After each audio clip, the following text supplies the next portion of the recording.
और फिक्र में अब आगे बढ़ते हैं और बात करते हैं कल व्हाइट हाउस में ट्रंप की तरफ से रखी गई एक स्पेशल डिनर पार्टी की। ट्रंप की इस डिनर पार्टी में शामिल होने के लिए सिर्फ दो खास शर्तें थी। एक तो आपकी जेब में अरबों डॉलर होने चाहिए, अरबों डॉलर से आपकी जेब भरी होनी चाहिए और आपके पास तेज दिमाग भी होना चाहिए। इसमें दुनिया भर की कई बड़ी कंपनियों के मालिक और सीईओ शामिल हुए। आपको एक एक कर सभी से परिचय कराएंगे, लेकिन पहले इस डिनर के बारे में आपको कुछ जरूरी जानकारी दे देते हैं। व्हाइट हाउस के एक अधिकारी के मुताबिक यह डिनर प्रेसिडेंट हाउस के रोज गार्डन में होना था, लेकिन मौसम खराब होने की वजह से यह स्टेट डाइनिंग रूम में किया गया। और फिर इस डिनर पार्टी में जो हुआ वो शायद इससे पहले अमेरिकी इतिहास में कभी नहीं हुआ होगा। एक राष्ट्रपति जब अरबपतियों से बातचीत करता है या फिर अपने देश के बड़े उद्योगपतियों से बात करता है, तो फिर उसका लहजा ना तो बहुत हुक्म चलाने वाला होना चाहिए, ना ही बहुत झुका हुआ, बल्कि उसमें गंभीरता होनी चाहिए, आत्मविश्वास होना चाहिए, शालीनता होनी चाहिए और हल्की सी दोस्ताना गर्माहट होनी चाहिए। लेकिन ट्रंप जब से दूसरी बार राष्ट्रपति बने हैं, लगता है उन्होंने इस तरह के शालीन आचरण से तौबा कर ली। ट्रंप ने डिनर टेबल पर अपनी वसूली की डायरी खोल ली और फिर एक एक उद्योगपति से सवाल करने लगे कि आखिर वो अमेरिका में कितना निवेश करेंगे। इसलिए कई लोग इसे ट्रंप का वसूली डिनर कह रहे हैं। अब ट्रंप ने किस अरबपति से कितना निवेश करने का अंगूठा लगवाया है, इस पर हम आपको फिक्र की एक जरूरी फाइल दिखाएंगे। लेकिन उससे पहले आपके लिए जानना जरूरी है कि ट्रंप की डिनर टेबल पर कौन कौन से उद्योगपति बैठे हुए हैं। ट्रंप के डिनर में अमेरिका के 10 से ज्यादा बिलियनियर शामिल हुए। ये कोई मामूली लोग नहीं हैं। इनमें से कई दुनिया की सबसे बड़ी कंपनियों के मालिक हैं। इनके पास जितनी संपत्ति है उतना दुनिया के कई देशों की अर्थव्यवस्था भी नहीं है। लेकिन उनसे बातचीत के दौरान ट्रंप के अंदाज में शालीनता नजर नहीं आई, बल्कि वो ऐसे बात कर रहे थे जैसे कोई गुंडा हफ्ता वसूली करता है, जैसे कोई वसूली भाई वहां पर बैठा हो। आप भी देखिए ट्रंप की डिनर टेबल पर कौन कौन था। मार्क जकरबर्ग फेसबुक के फाउंडर हैं, 256 बिलियन डॉलर से ज्यादा की संपत्ति के मालिक हैं। दूसरा नाम है बिल गेट्स, फाउंडर माइक्रोसॉफ्ट, संपत्ति लगभग 107 बिलियन डॉलर की। अगला नाम है एप्पल के सीईओ टिम कुक का, इनके पास 2.5 बिलियन डॉलर की संपत्ति है।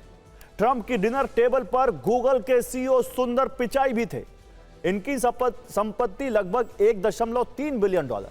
यहां माइक्रोसॉफ्ट के सीईओ सत्या नडेला भी थे, इनकी संपत्ति भी 1 बिलियन डॉलर से ज्यादा है। यहां ओपन एआई के सीईओ सैम ऑल्टमैन भी थे, जिनके पास करीब 2 बिलियन डॉलर की संपत्ति है। डिनर टेबल पर फाउंडर जेरेट इसाकमैन भी थे, जो कि 1.5 बिलियन डॉलर संपत्ति के मालिक हैं। इसाकमैन ही वो व्यक्ति हैं जिनकी वजह से मस्क और ट्रंप के बीच दूरियां आनी शुरू हुई। इसमें भारतीय मूल के श्याम शंकर भी शामिल हुए, जो कि पैलेंटिड टेक्नोलॉजीज के सीईओ है और इनकी संपत्ति लगभग 1.3 बिलियन डॉलर है। इसमें विवेक राणा डीव भी शामिल हुए, जो कि टिबको सॉफ्टवेयर के फाउंडर हैं और उनकी संपत्ति 700 मिलियन डॉलर से ज्यादा है। अगर सभी की संपत्तियां जोड़ दी जाएं तो ये 400 बिलियन डॉलर से भी ज्यादा हो जाती है। और ऐसा कहा जाता है कि इस बिलियनियर बॉयज क्लब को अब तक डेमोक्रेट्स ही चलाया करते थे, लेकिन अब इसके इंचार्ज डोनाल्ड ट्रंप हैं। जब इतने अमीर लोग ट्रंप की टेबल पर बैठे थे, तभी ट्रंप ने अपना वसूली कार्यक्रम शुरू कर दिया। ट्रंप के इस डिनर की चर्चा पूरी दुनिया में हो रही है। ये जो वीडियो आप देख रहे हैं, आप मार्क जकरबर्ग को ध्यान से देखिए, वो ट्रंप के दाहिनी तरफ बैठे हैं। बाईं ओर मेलानिया ट्रंप के बगल में बैठे हैं बिल गेट्स। और बड़ी बात यह है कि राष्ट्रपति चुनाव में दोनों ने ट्रंप का विरोध किया था और डेमोक्रेट्स को फंडिंग भी दी थी, लेकिन अब ये दोनों ट्रंप के बेहद खास बन गए। गौर करने वाली बात यह है कि इस डिनर में इलॉन मस्क शामिल नहीं हुए, जिन इलॉन मस्क ने करोड़ों रुपए सिर्फ ट्रंप के कैंपेन में, उनके प्रचार में खर्च कर दिए। इस वर्ष की शुरुआत में अकेले इलॉन मस्क की संपत्ति ही 400 बिलियन डॉलर के पार चली गई थी, लेकिन ट्रंप की वजह से उन्होंने अपनी 1/4 संपत्ति गंवा दी। लेकिन ट्रंप अब इलॉन मस्क का नाम तक नहीं लेते और ना ही इस डिनर पार्टी में मस्क को इनवाइट किया, बल्कि जिन अरबपतियों को ट्रंप ने बुलाया उनसे सीधे सवाल किया कि बताइए आप अमेरिका में कितना निवेश करेंगे। कूटनीति को करीब से समझने वाले लोग कह रहे हैं कि ट्रंप की यह भाषा ऐसी नहीं होनी चाहिए, बल्कि उन्हें तो इन अरबपतियों से कहना चाहिए था, आपकी उपलब्धियां काबिले तारीफ हैं, आपकी भूमिका देश के लिए अहम है, आप पैसा कमाने में माहिर हैं, देश के काम आइए, अमेरिका को आपकी बहुत ज्यादा जरूरत है। मागा यानी मेक अमेरिका ग्रेट अगेन के सपने को आप ही पूरा कर सकते हैं। लेकिन ट्रंप ने इसका ठीक उल्टा किया। सभी के सामने बेशर्मी से पूछने लगे कि अमेरिका में कितना पैसा लगाओगे, और वहां बैठे अरबपतियों को मजबूरन इसका जवाब देना पड़ा। मार्क ज़करबर्ग ने कहा कि वर्ष 2028 तक वो अमेरिका में $600 बिलियन का निवेश करेंगे। टिम कुक ने भी कहा कि 2028 तक $600 बिलियन इन्वेस्ट करेंगे। सुंदर पिचाई ने कहा 2 वर्ष में $250 बिलियन निवेश करेंगे, जबकि सत्या नडेला को कहना पड़ा कि वो हर वर्ष अमेरिका में $80 बिलियन का इन्वेस्टमेंट करेंगे। व्हाइट हाउस के स्टेट डाइनिंग रूम में वसूली वाले इस ड्रामे की चर्चा सोशल मीडिया में भी खूब हुई। लोगों ने इस पर मीम्स बनाए और वहां पहुंचे उद्योगपतियों के दर्द को समझते हुए लिखा, न खाया न पचाया, बस बिल चुकाया। दावत के बहाने दाम वसूले गए, न खाने का स्वाद रहा न जेब का, ऊपर से जलेबी, अंदर से टैक्स की रसीदी। दावत का नाम, हिसाब किताब का काम। आप पहले इस पर फिक्र की रील देखिए, फिर आपको बताएंगे कि ट्रंप ने अपने व्यवहार से किस तरह खुद को सबसे कमजोर राष्ट्रपति साबित कर दिया है।